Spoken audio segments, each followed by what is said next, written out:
So earlier this year, we kind of had a drought for, it seems like, almost 2 months of no rain. Then we had a month of pouring down rain and almost flooding everywhere. And then then it kind of was normal for a couple weeks. And then now we're kind of in another drought. It seems like it hadn't rained in at least 2 weeks now, it seems like. And so now we're having to water everything again. I see like the calamansi right here is growing really good. I'm gonna pinch this off real quick.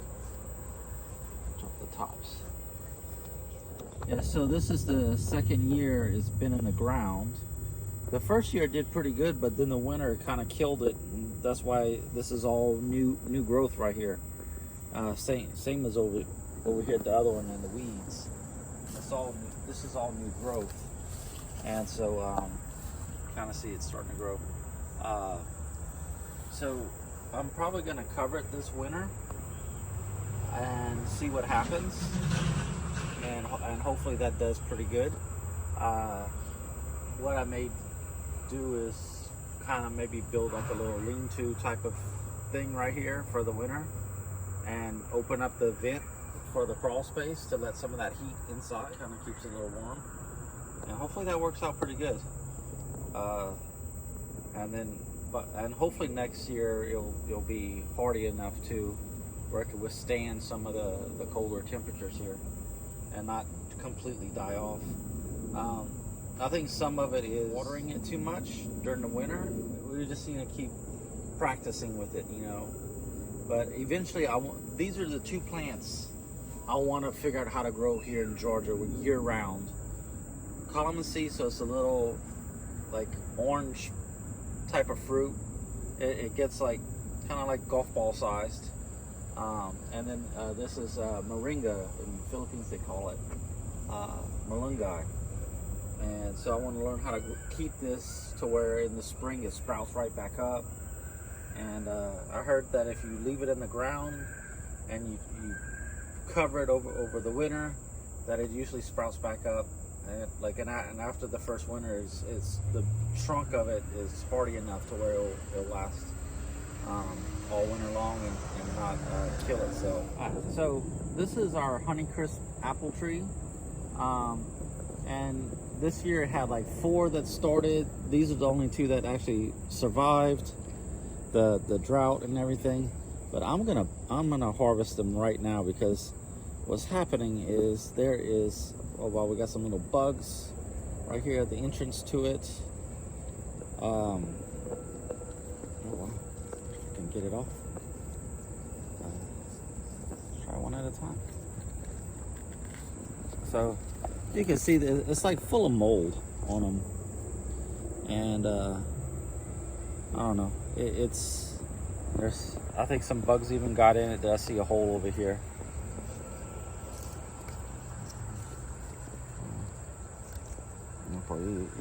Where's the hole? Hole. Where's it? There you go. Hole, but it grew some. I guess that's some mold or something on the skin. And I've seen this with the peaches at my son's school. They have a peach tree, so they have mold like this on the peaches too. And so I'm just wondering, like, how do you keep the mold from getting to it? And like, I don't spray anything on this tree. This is all natural. No pesticides, no fertilizers, no nothing. So whatever happened, it just happened. But I guess we could go. It feels solid, but I just want to take it off because it's been in the branch and it's just not good. So we'll just open these up later and see what they look like. So my hose setup. This is professional homeowner thing. Hold this out. Now I can switch out to whatever kind of nozzle I want because I have the quick release. And this allows me to control the flow. This side of the house, the pressure is 160 pounds of pressure because it's not regulated on just for this side of the house. The rest of the house is all regulated to 60 pounds. So this way I can control the flow to where it's not like I'm not I'm not like beating down all the plants with 160 pounds of pressure coming out of this thing. And it's good because now when I want to wash the car, I can have 160 pounds of pressure knock off all those little specks of mud and everything. Yeah. It just grew right here. Last year we had the awesomest cherry tomatoes in the front. Yeah, so this right here is some Thai basil that just randomly grew right there. We didn't plant it there. I guess it came from the seeds or whatever from last year over there. And then last year we also had a tomato plant that started, I don't know how, volunteer tomato plant, and it was like the most abundant cherry tomato plant we've ever had here, and so I like it. Yeah, like pretty much everything that grows in the front does pretty well. So let me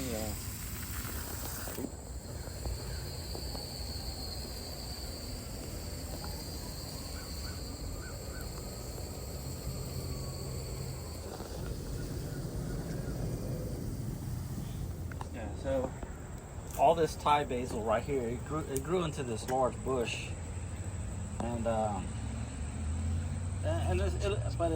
for right now, like we really don't use it that much. We use it for like 1 or 2 dishes that we make, and this is like over much. So next year I think we're just gonna put one somewhere up here, and that's gonna be it. Because that's just too much for 2. And next year, the wifey's saying that the beans, we're not gonna have the beans right here. We're gonna have the sea towel right here, because she has a freezer full of beans already. And you can see up at the top, there's some that are just turning into like seed beans. They're already dried out.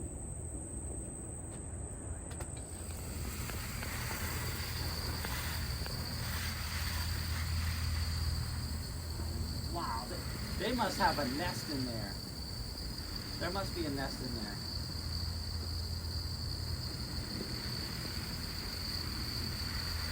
Yeah, because when I spray it, they're just coming out. They're somewhere in there.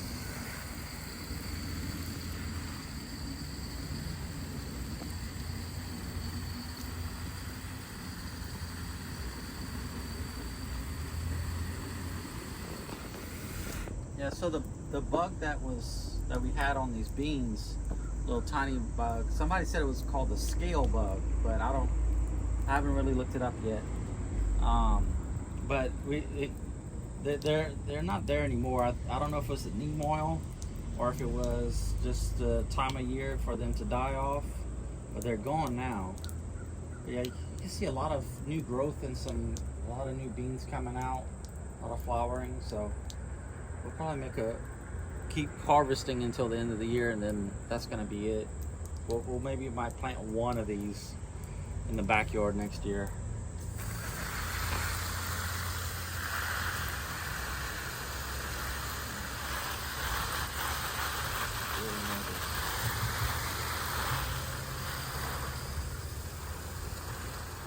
Yes, so like this bean, we kind of use it as a decorative plant for the front of the house. It has a really nice purple flower that it makes, especially when there's a lot of blooms on it. It looks really awesome because it's like purple and green, kind of like this. Our whole kind of decoration here, like got purple and green on the beans, got purple and green with the Thai basil, got purple and green with the Chinese eggplant, and we got bright kind of purplish pink flowers. And hopefully once those bushes start getting bigger, it's going to have a nice bright white flower. So, but these plants right here, they're not doing so good. Hot. Might have to replace these with something else next year. So we got our olive tree. It's been in the pot for a couple years. Probably need to repot it or something. At least kind of unbunch all the roots, because I'm pretty sure it's root bound right now. But we've had this for about 4 years now. And we hardly take care of it. I mean, we might water it every once in a while. It hadn't been raining, but we've never put fertilizer in it, and It's just been kind of just slowly growing. Even during the winter, it doesn't die. It stays green like this. I left it outside last year and it just stayed green. And so this is I would hope it'd start fruiting eventually, but you need to have some nice olives right here.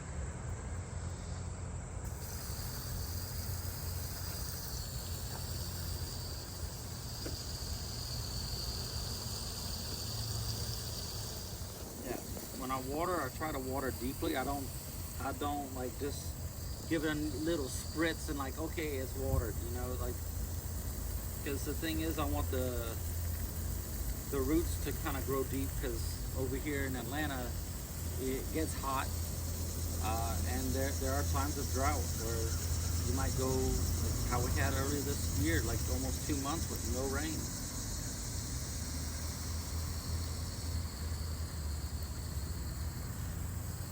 So I like to water deep to where the roots grow deep. I shouldn't water that blueberry. I wanna fertilize that blueberry since there's no blueberries on it.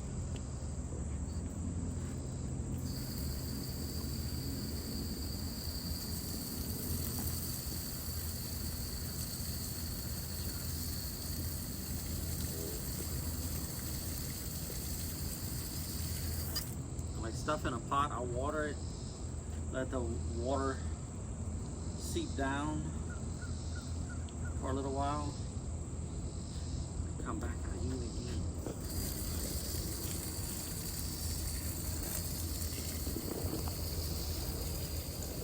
Alright, yeah, that's enough water starting to stand up on top.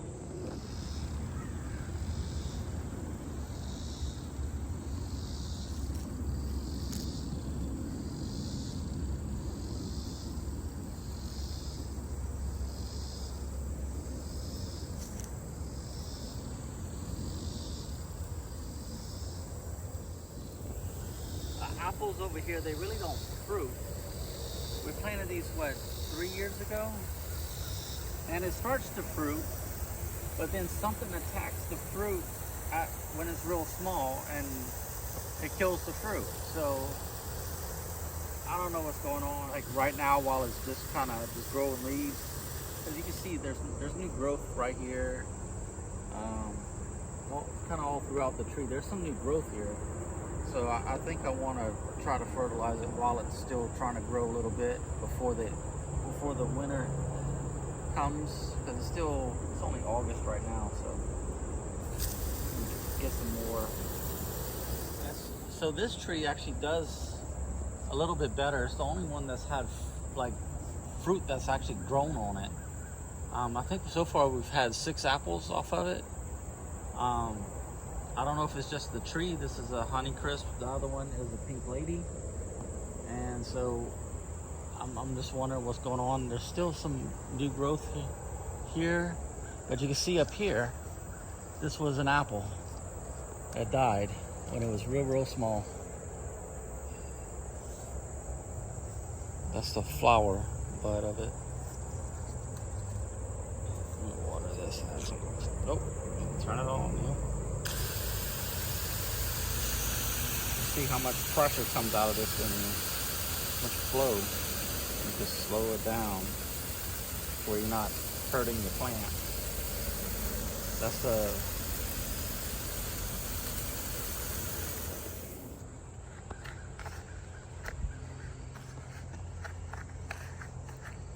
we're gonna add some Miracle-Gro to our bushes and to our apple trees, and hopefully we could get some good growth. It's really warm right now, so this is a good time to keep this stuff watered, because if you ever follow like growing degree days, we still have a lot of growing degree days left in the year. So how much is this? Just one? Mm-hmm.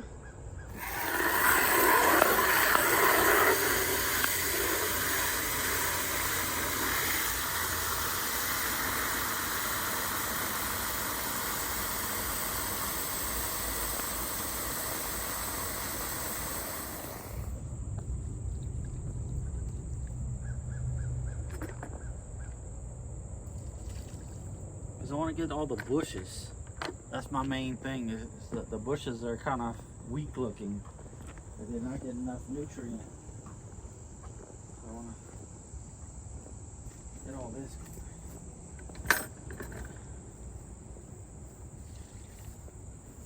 Just to get something. I'll put 2 on each of these.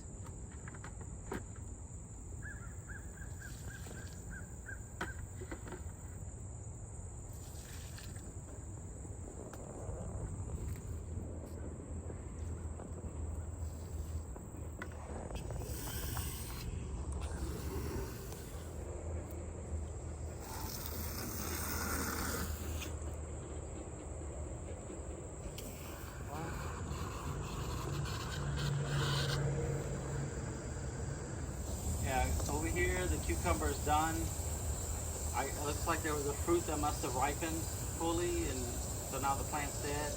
You come here maybe tomorrow or something and tear all that down. Tomato is got eaten up by the caterpillar. Huh? So the tomatoes, they're pretty much done. You can see one over here is kind of shriveling up. So once these are done, like getting ripe, we're gonna just knock these down too.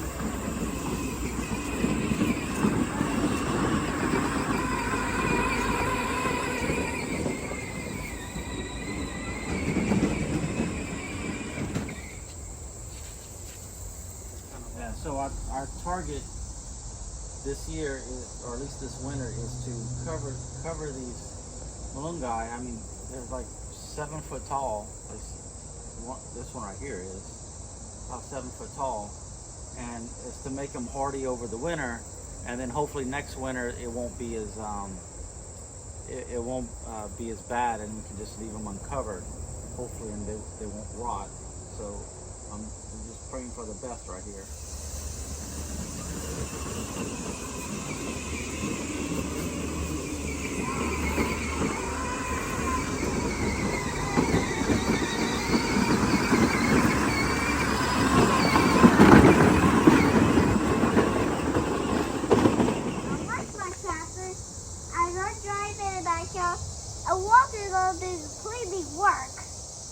On my tractor, it is pretty sticky in the dirt. I really clean it here. I bet I clean all that. I make it faster. It's only clean. Then you hold it on the front. The front is inside, hold your finger like this. You drive, you see them doing go left and right. Fertilizing, we're feeding our malunggay. This is plant food.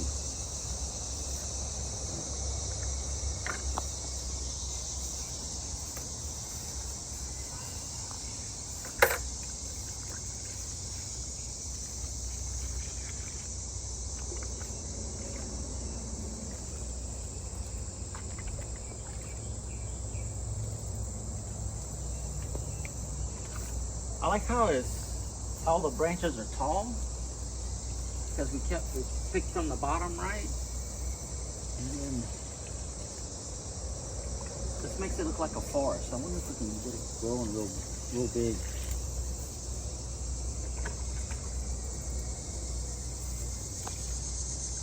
Now let's check the inside of our own apples. We grew these as some Honeycrisp apples. Let's see what the inside looks like. They look okay. It's not much of a smell to it. It doesn't have like a fruity smell. Yeah. Yeah, so this is a store-bought apple. And I can feel that the outside is waxed, or there's something on the outside. Whereas this one feels a little bit more rough. I'm just trying to get to where, is there any seeds on this? Yeah, it looks like there's some seeds. Okay, so there's seeds in the apple we grew. That's good. Let's see if this is what's going on right here.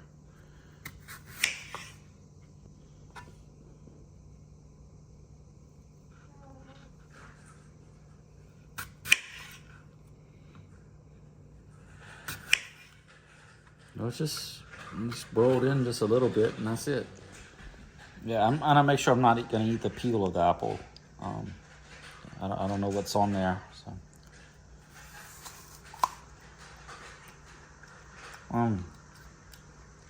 No. Woo. I should probably left it on longer. It's very sour. It's very fibrous. Yeah. Yeah, if we want apples, we'll go get them at the store. For now.